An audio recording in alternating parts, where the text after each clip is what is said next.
Was the scene back in July of 2016, the emotional goodbye to a little boy killed by gunfire.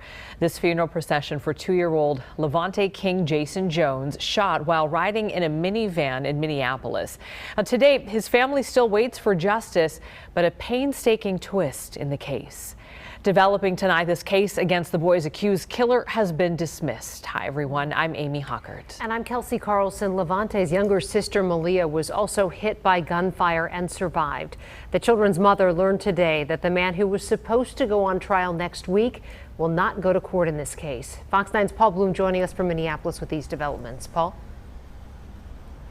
Kelsey and Amy, you think about the recent shootings in this city. Innocent children shot in the head, some maimed, some killed.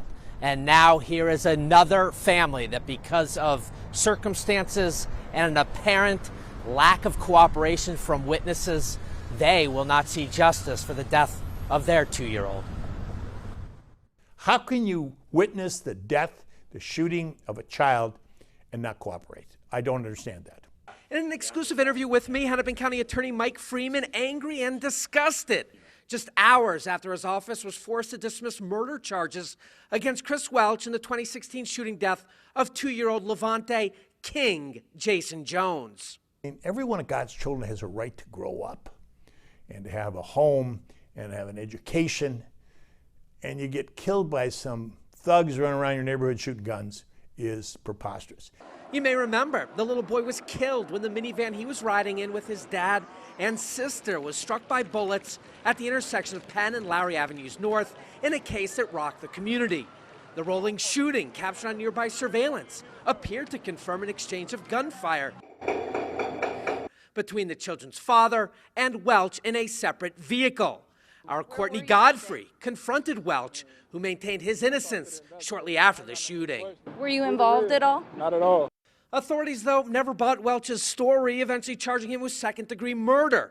But with the case finally set for trial next week, Freeman explained his prosecutors no longer have any cooperating, believable witnesses, including King's father.